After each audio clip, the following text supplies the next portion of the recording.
Hey guys, I wanted to give you a quick update on what was going on here and give you some interesting issues that I was running into while finishing up getting this thing rebuilt, running, and ready to roll again. So, some of the issues I was running into, I got the engine in, all was good, installed correctly, hit the gas, starter turned, no engine fire. Okay, why aren't we firing? I had air, I already knew I had air, I checked the compression, everything was good there. Fuel, I had fuel, I could smell it. So I know I had fuel delivery. So I had no spark. Pulled the spark plug out, left it in the ignition coil, turned it over, no spark. Well, then all of a sudden, it wasn't even turning over. Well, that's odd. Why isn't it turning over? So I saw a wire over there, that white one sitting right there.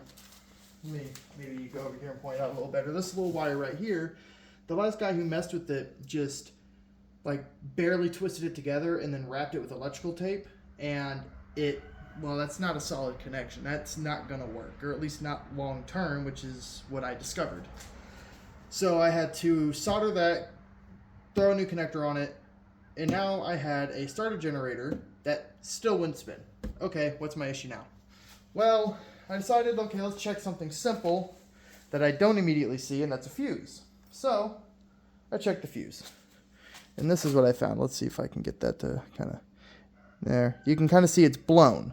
So the fuse ain't working, or fuse blew, and now maybe that's my other issue. So I replaced the fuse. Something really odd I found about the fuse is that these are supposed to have about a 10 or 15 amp fuse in them from what I can find. This was rocking a 30 and it blew, which was kind of strange because I would have expected that whatever part of the circuit it's protecting to have run into issues if it was for a amp rating much lower than what was in it. So that was kind of strange. So, replaced the fuse, everything was running great, and then it died again. Well, okay, not quite. I didn't quite get it running after that. That did help get the starter generator turning, but I still wasn't getting spark on our spark plug, which was really strange. But I found that when the spark plug nut was touching the valve cover here, I was getting spark. So I moved it off the valve cover, tried it again, no spark. So what I ended up doing was using this wire here. I put it under a valve cover bolt here, and I wrapped it around the spark plug bolt, or nut, to put it in, and I got spark, engine would run, but then I had another fuse blow. Okay, well, what's going on? I just created a ground that I didn't have, I wasn't having any issues, and I'm having issues. It was after about 3-4 minutes of driving it, it blew again. Well, come to find out, this little black wire here, which is supposed to be a ground, which wasn't grounding, hence why I made a ground, was flopping around and actually ended up hitting our starter solenoid, or our solenoid relay over here, and was shorting off of that with the main wire here for the battery, and blew the fuse. So I ended up having to tie it up here where there's no contact with metal. I'm going to have to figure out a more permanent solution for that in case I can ever actually find a way to get this to properly work and ground where I need it to. And so now it runs, it drives, it's great.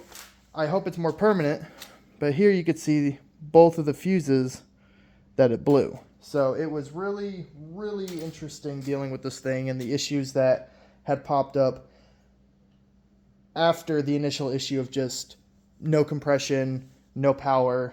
So welcome to working on older vehicles, even golf carts. This is a 1990 model G2A Yamaha golf cart, and it definitely gave me a bit of a run for my money with some things, between trying to get the piston rings installed, having to get different piston rings because the piston rings they sent me were the wrong ones. They were for oversized for boring. I didn't do any overboring. I just simply cleaned the cylinder out, saw it was good, and just needed OEM-sized piston rings, which is what I thought I was getting.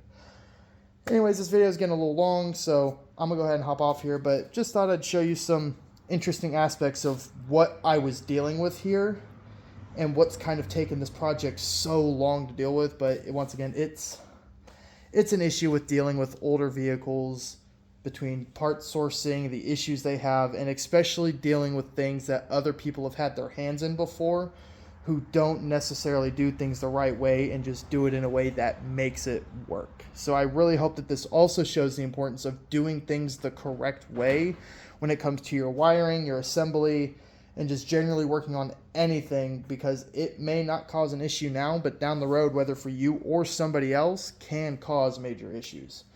Anyways, I hope you enjoyed my long-winded rant about a golf cart, of all things, and I hope y'all have a wonderful rest of your day.